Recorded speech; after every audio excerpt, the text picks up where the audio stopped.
आपल्यासोबत भाजप नेते आमदार प्रसाद लाड आहेत. आता काय सांगाल, तुम्ही असाल मंत्री विखे पाटील यांच्या मध्यस्थीने जे आहे ते काल जरांगे पाटलांचं मध्यरात्री उपोषण सुटले, मात्र आता त्यांच्या मागण्या पूर्ण करण्याच्या, त्या कागदावर उतरण्याची मोठी जबाबदारी तुमच्यावर पडली. नाही, काल पहिली गोष्ट तर उपसमितीचे अध्यक्ष व माननीय ज्येष्ठ मंत्री विखे पाटील साहेबांनी या बाबतीत सर्व जनतेसमोर जाहीर मराठा समाजासमोर मीडियासमोर सांगितलं की ज्या मागण्या त्यांनी मागितल्या होत्या त्याचं उत्तर आम्ही त्यांना लेखी दिलं होतं. त्याच्यामध्ये त्यांच्या अभ्यासकांनी काही बदल सुचवले, ते बदल देखील आम्ही नंतर मान्य केले. आणि काल रात्री माननीय मंत्री महोदयांनी त्यांना जाहीर आश्वासन दिलं की येणाऱ्या 2 ते 3 दिवसात त्याची नोटिफिकेशन जी काही काढायचे ते आपण काढू आणि त्याची पूर्तता, ज्या काय 12, 13, 14 मागण्या होत्या त्याची पूर्तता करण्याचं काम या येणाऱ्या मंगळवारनंतर सुरू होईल. पण सातारा गॅजेटला जे ते मोठा वेळ मागितला 1 महिन्याचा. नाही, सातारा गॅझेटच्या बाबतीत आम्ही फार स्पष्टपणे एक भूमिका ठेवली होती की सातारा गॅझेटच्या बाबतीत जर ते दिलं गेलं तर त्याच्यामध्ये कोर्टामध्ये ते न उभं राहील अशी परिस्थिती आहे.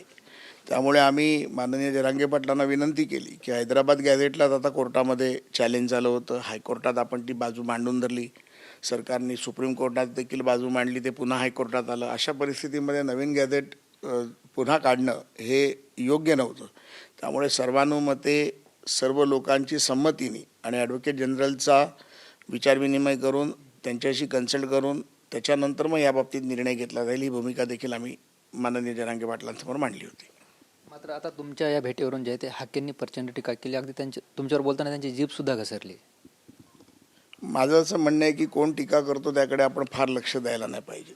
जे भक्कम काम मागच्या 12-13 दिवसात मी केलं, जे मी समाजाला शब्द दिला, मनोज जरांगे पाटलाला शब्द दिला, समाजाचा बंधू म्हणून मी इथे आलो, एक कार्यकर्ता म्हणून इथे आलो. मला असं वाटतं की ज्या पद्धतीमध्ये आम्ही मराठा समाजाच्या मागण्या मान्य करत असताना कुठलीही नवीन मागणी मान्य केली नाही. जे अनेक वर्षाचं आंदोलन होतं, ज्यामध्ये सरकारने नोटिफिकेशन काढलं, माननीय एकनाथ शिंदे मुख्यमंत्री असताना जे नोटिफिकेशन काढलं, मुख्यमंत्री देवेंद्रजी झाल्यानंतर जे काय काढलं, त्याचीच पूर्तता होत नाही. ही पूर्तता पूर्ण करण्यासाठी मी प्रयत्न केला. त्यामुळे माझी कुठे मागण्या ज्या मान्य केल्या त्याच्यामुळे मला नाही वाटत की ओबीसी समाजाला कुठेही नुकसान झालं आणि ओबीसी समाजाचे नुकसान होऊ नये ही भूमिका माझी सातत्याने राहिली. आम्ही समाजकारणात काम करत असताना आम्ही जात पात धर्म याच्या पलीकडे जाऊन काम करतो. आम्ही एखादा व्यक्ती आमच्याकडे मदतीला आला तर आम्ही त्याला विचारत नाही तू मराठा आहेस का, ओबीसी आहेस का, मुस्लिम आहेस का, जैन आहेस का, सीख आहेस का, ईसाई आहेस. त्यामुळे काम करत असताना एक व्यक्ती म्हणून आम्ही काम करतो आणि ते व्यक्ती म्हणून आम्ही काम आमचं यशस्वी करतो. मला वाटतं की मनोज हाकेंची जी काही जीभ घसरली ती घसरू दे, त्यांना लखलाभ, कारण आमच्या टीकेवरती त्यांचं राजकारण चाललं आहे तर त्यांना चालू दे, त्याच्यामध्ये मला काहीच बोलायचं नाही आणि मला त्याबद्दल वाईटही वाटत नाही. चोंडी येथे बोलताना आमदार रोहित पवार म्हणाले की जयंतीच्या कार्यक्रमाचं ऑडिट झालं पाहिजे. आता काय झालं आहे, रोहित पवाराला नाही काम ना धंदा. प्रत्येक गोष्टीत आता तो, थोडक्यात तुम्हाला सांगायचं झालं तर त्याचा छोटा संजय राऊत झाला आहे. त्यामुळे रोज यायचं, मीडियासमोर बसायचं, काहीतरी नवीन उकसून काढायचं. आता मीडियाला पण काय झालं आहे, संजय राऊत जरा शांत झाल्यामुळे रोहित पवार नवीन संजय, छोटा संजय निर्माण झाला आहे आणि ते त्याला चालवत आहे. आपण बघतोय विधान परिषद जे आहे ते महायुतीचा फॉर्म्युला ठरल्याचं पुढे येते. भाजप 11, शिवसेना 4 आणि राष्ट्रवादी 3. मात्र असं असलं तरी काही जागेचा तिढा सुटताना पाहायला मिळत नाही, जसं की छत्रपती संभाजीनगर असेल. नाही, मला असं वाटतं की हा विषय हा प्रदेशाध्यक्षांच्या पातळीचा विषय आहे, माननीय मुख्यमंत्र्यांच्या पातळीचा विषय आहे. त्यामुळे या विषयामधली मला खरंच काही कल्पना नाही. मागच्या 10-12 दिवसापासून आपल्याबरोबरच मी इथे छत्रपती संभाजीनगरमध्ये मनोज जरांगे पाटलांच्या उपोषणाच्या विषयाला घेऊन मागचे 5 दिवस तर मी इकडेच आहे. त्यामुळे या बाबतीची मला काही कल्पना नाही. पक्ष जो निर्णय घेईल तो भारतीय जनता पार्टीचा कार्यकर्ता अतिशय खुशीने मान्य करेल आणि जो कोण उमेदवार देईल त्याला निवडून देऊ. प्राजक्त तनपुरे यांनी भाजपात प्रवेश केल्यानंतर एक दावा केला आहे की राष्ट्रवादीच्या विलिनीकरणाच्या बैठकीत मी सुद्धा होतो, अजितदादा होते, जयंत पाटील होते. मी प्राजक्त तनपुरे काय बोलले हे मी ऐकलं नाही, परंतु जर तसं असेल तर निश्चितपणे त्यांनी जनतेसमोर येऊन या गोष्टीचा खुलासा करायला हवा. जितेंद्र आव्हाडांचे एक वक्तव्य समोर आले की दादाच्या राष्ट्रवादीच्या एका आमदारांना राजीनामा द्यावा असं माझ्या कानावर आले. राजीनामा द्यायला सांगितलं आहे. जितेंद्र आव्हाडांना कोणी कानात जाऊन सांगितलं असेल तर मला कल्पना नाही. आपण बघतो बघतोय खरं तर देवेंद्र फडणवीस असतील, पंतप्रधान असतील, यांनी इंधन बचतीचे आवाहन केले. मात्र शिंदे शिवसेनेचे मंत्री संजय राठोड यांचा काल मोठा ताफा पाहायला मिळाला. अगदी हेलिकॉप्टर प्रवास सुद्धा पाहायला मिळाला.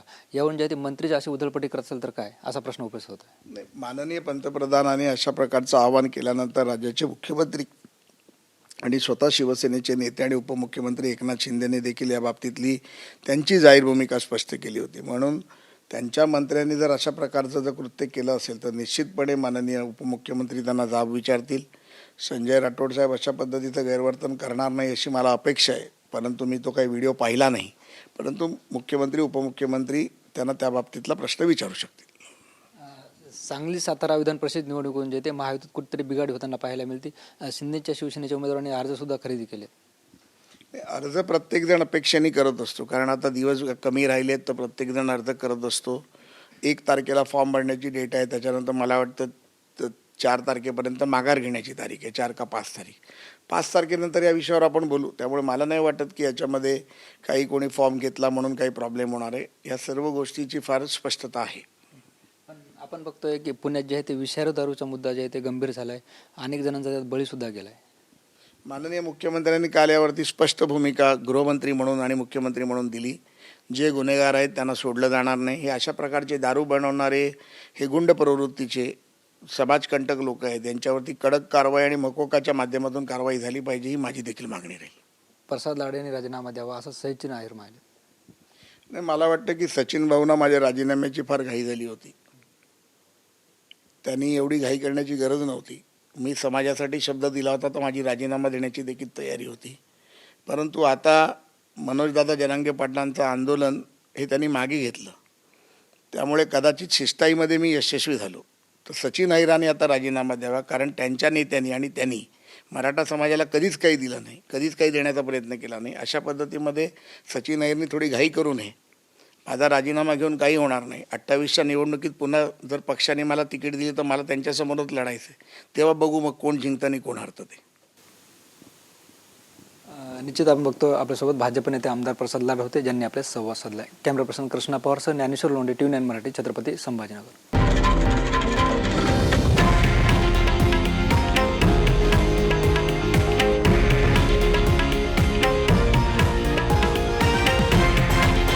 हे आहे देशातील नंबर 1 न्यूज नेटवर्क आणि आपण पाहत आहात TV9 मराठी, एकमेव.